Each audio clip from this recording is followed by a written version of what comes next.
When the first motorsports races started popping up in the 1900s, motorsports gained lots of momentum and has been a popular sport across the whole world. There's multiple varieties, whether that's drag racing, circuit racing, street racing, stock cars, sprint cars, late models, any type of car or any type of racing type you like, there's always something here. Every weekend, it seems like there is at least one race going on, whether it's at some local dirt track or an FIA-graded circuit every weekend for fans to enjoy. Well, almost everywhere. I would say that, but not all places are sanctioning automobile races every weekend. And not everyone gets to experience a Friday night at their local dirt track. The place we'll be visiting today had lost that privilege. They are the chain of islands in the tropical North Pacific Ocean, and it's the 50th state in the United States, Hawaii. You may not believe it, but there was and still is a big racing and car culture here, and over a 20-year-long fight among the locals to get motorsports back to the Aloha state. This is the history of motorsports in Hawaii.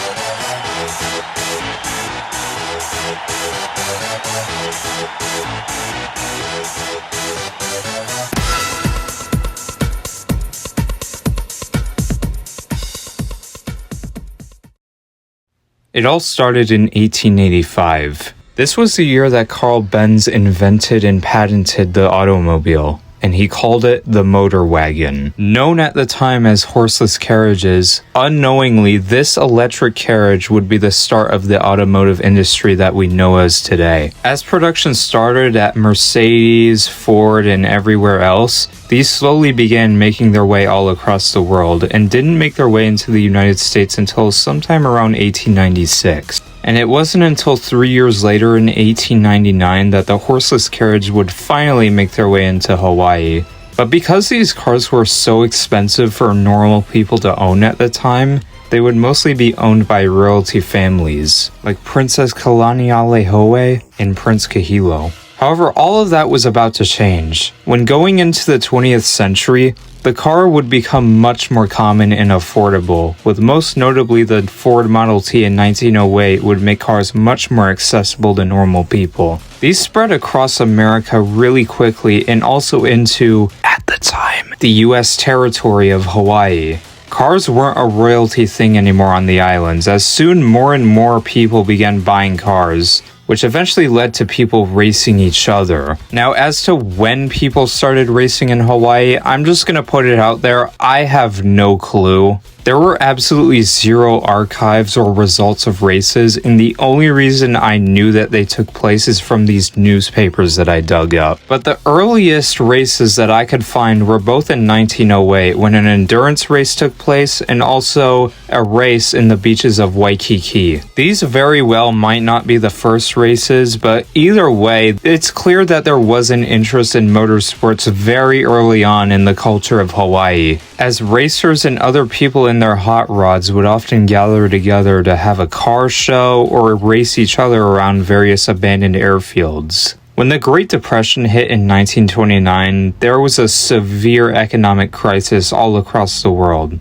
When the Wall Street crash made the world have a big decline in employment, income, production, international trade, and also had a massive blow to motorsports as a whole. Sponsors pulled out of racing, car manufacturers slowed down, and many racetracks were either abandoned or destroyed. It's no surprise that the Great Depression was tough for everyone that went through it, but car culture as a whole suffered a lot as a result of it. Things didn't get any better, as when World War II started in 1939, every single American and Japanese car manufacturer halted the production of cars and motorsports were banned so that they can focus more on the war. All that was made was Willys Jeeps, tanks, and planes. That was all that was made in 1942 to 1945, and all of these were made specifically for the battlefield. when Japan unleashed a surprise attack on Pearl Harbor, Hawaii. That surprise attack made the United States join World War II, and the war finally ended when Hiroshima and Nagasaki were bombed. Japan finally surrendered, and the same happened with Nazi Germany when their military sources ran out and Adolf Hitler committed suicide. When the war ended,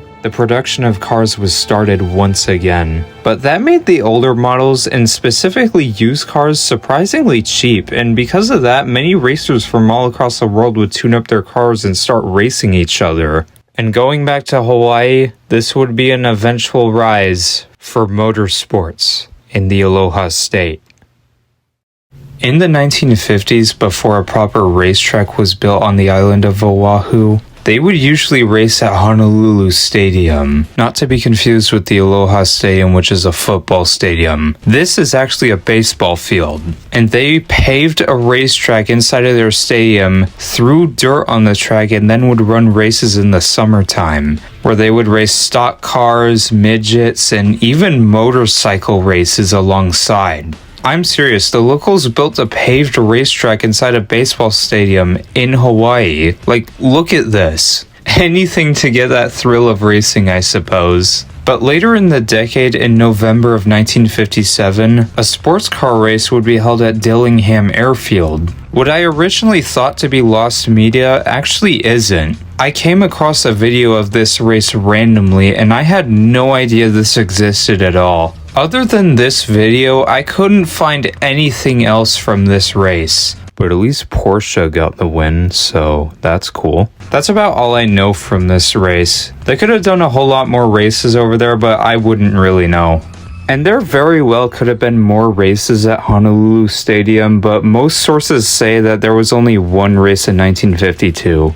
But it wouldn't really matter because Hawaii Raceway Park was being built. A year after Hawaii became a state in 1960, a racer himself and an auto dealer named Jimmy, with a last name I can't pronounce, would design a raceway park in Ewa Beach, and over the years of its existence, it would open a dirt oval, a road course, and a paved and sandy drag strip. This wouldn't be the only track across the whole islands, as many tracks began popping up around the whole chain. On the big island named Hawaii, the Hilo drag strip and dirt oval were built. On Maui, there was a drag strip at Maui Raceway Park, which included a dirt oval named Paradise Speedway. And the only NHRA sanctioned drag strip in the whole chain of islands is Kauai Raceway Park, located in Kauai. Not a racetrack, but the USHRA would frequently have tractor pulls and monster trucks visit the Aloha Stadium. Same with Supercross, and so much more. 4 out of the 8 islands had racetracks of their own, and races would frequently be ran across the islands for decades afterwards, with pretty much anything you can think of. Except, did you think of IndyCar? In 1999, CART, a sanctioning body that split from IndyCar, which by the way is a whole other can of worms, announced that they were going to host an exhibition race in Hawaii called the Hawaiian Super Prix, and was scheduled to run on November 13th the same year, and would have been a temporary racetrack to run on the Kalealoa Airport. $10 million in prize money would have been given out, with at least $5 million going towards the winner of the race. Yeah, $5 million. That would have been one of the largest single-day payouts in the history of motorsports ever. There are so many reasons why this event was canceled, but funding, which should not be a surprise to anybody, drama with the locals, race organizers, and really bad financial difficulties to run this race, and the event got canceled a month before its scheduled date. Honestly, props to IndyCar for trying to put on a race like this, because nobody has done this before. A big sanctioning body had not once came to Hawaii to put on a race like this, but unfortunately this one was a failure. This was largely seen as a bad look for CART, and they would never try to come back afterwards. Aside from this attempted race by IndyCar, from what I gathered from researching, not much would happen during this time with Hawaiian racing. Dirt races and drag races would be held every weekend as normal. But I want to look at another element of racing: the drivers. Danny Ungaius, known as the Flying Hawaiian, would start his career in the 1960s when he started off with motorcycle racing, winning the Hawaiian Motorcycle Championship in 1960. But moving from the dirt to the asphalt, he would switch to drag racing, where he would go on to win the NHRA Spring Nationals Championship in 1969. A year after that, he would join IndyCar, receiving 5 wins in total in 1978. More wins than anybody in that year's season. Before temporarily joining F1, he would win the 24 Hours at Daytona in 79, and he would make a few stops in F1 with the best finish of 17th. And then he called it quits and joined back in IndyCar. In the 1981 Indy 500, he would suffer a near-fatal crash. And if you look up the pictures of this crash, his body is literally hanging out of the car as it's crashing into the wall. If that's not one of the most horrifying pictures in motorsports history, I don't know what is. He did make a full recovery, but he wasn't the same. Because in 1996, while he did fill in for a driver after he unfortunately died in qualifying for the Indy 500, Danny would start the race in last and finish 7th. That may sound like a good thing, and it is, but when he tried returning for the next year, he didn't even qualify into the race, making the 96 Indy 500 the last he would ever run. When he retired, he was inducted into the Motorsports Hall of Fame and Hawaii Sports Hall of Fame in 2000 and 2001 respectively, and he would live on until his death in 2022 at the age of 79. What I think is the second most influential Hawaiian driver in motorsports history is Roland Leong, and he was nicknamed the Hawaiian. Roland would actually start his racing career in the 1960s, but instead of starting on dirt, he would start on the asphalt with drag racing. He would leave the Top Fuel division that he started with and eventually move to the funny cars, where he would most notably win the NHRA championships in his Hawaiian funny car. And I'm gonna be honest, all these designs are really good, with the Hawaiian Punch being my favorite. Roland would continue earning his drag racing championships throughout the years until his career in 1998 when he left. He just retired. But then he came back in 2009 to be a crew chief for funny cars in the NHRA Hot Rod Heritage Series. But that would basically mark the end of his career, as shortly before the new year, Roland would pass away in 2023 at the age of 78. Both of these drivers were successful in their own way. They of course are not the only Hawaiian drivers out there, but these two are the most influential. We did lose a few legends, but Hawaii was about to lose way more than just drivers, as things would go downhill really fast. And that's where I want to transition into the downfall of motorsports in Hawaii. So remember Hawaii Raceway Park? Well, in March of 2006, the Raceway Park would close its doors, making the racing community on Oahu without a track to race on. And why did the facility close? Land. Yeah, I'm not kidding. When the raceway was built, the land it was being used on wasn't actually theirs. In a very, very dumbed down way without getting into the logistics of all of it, the land was basically being rented, and when the lease expired, the facility had no other choice but to close down. Coupled with the fact that the track was old, small, and just straight up didn't have the budget to make changes to improve safety, infrastructure, or relocate, the park was closed permanently. To put it lightly, the locals were furious. Not only was the land going to be rezoned for real estate, but this would mean that there was going to be absolutely no racing facility for any racers to perform anywhere. With this, over the past few years, there has been an increase in illegal street racing all across the city of Honolulu. It's not said whether or not all of this was caused by the closing of the raceway, but it would be a huge coincidence if not, am I right? This shows that there's still interest in racing even after 19 years later. So what happened during this time? racers began relocating. Many went to other islands to still compete in other operating raceways, and the rest went to the streets and probably jail if I'm being honest. Either that or the Aloha Stadium. As in the parking lot, the stadium would actually host drifting events, autocross, and even car shows. They would often have these along with their swap meets and even with the state fairs.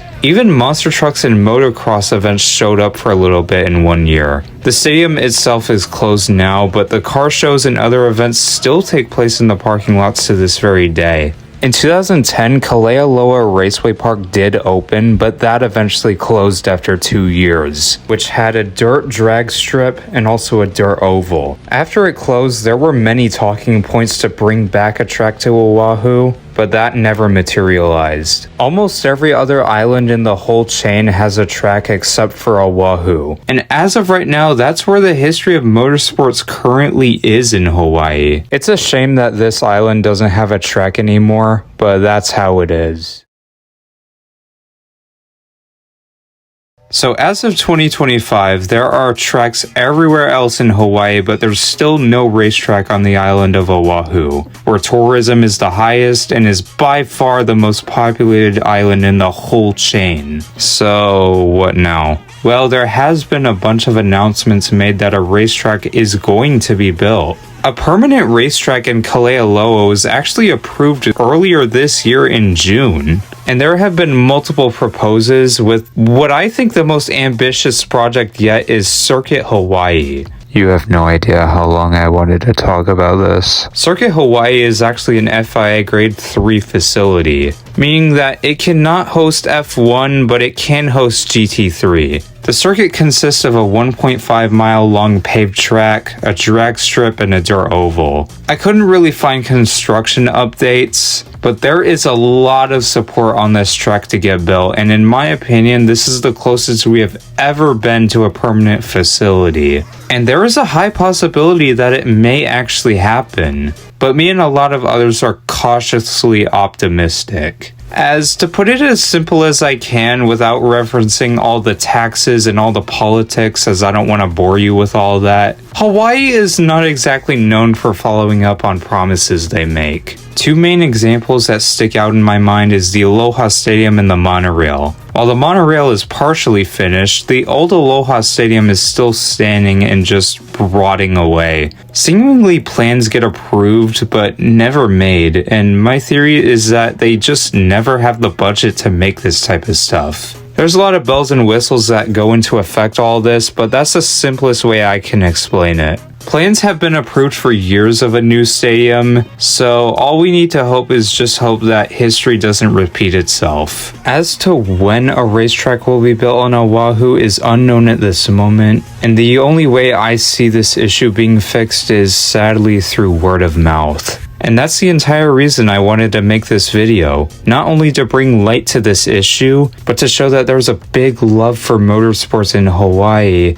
and the struggle to get them back. And if this video made you want to help with this issue, I'll leave a change.org petition in the description for Circuit Hawaii. I strongly urge you guys to sign it, as our voices become louder, it might increase the odds of a permanent track. But as races are still being ran in the other islands and Oahu sits without one, all we can do is wait and hope that the history of motorsports in Hawaii isn't over. And I hope you guys enjoyed my second documentary. I'm sorry this video took so long to get out, but researching this one was a nightmare and I wanted to make sure that I had everything correct. If you think I earned your subscription, feel free to subscribe. I'm Douglas, the host of Arena Pod, and until next time, goodbye y'all.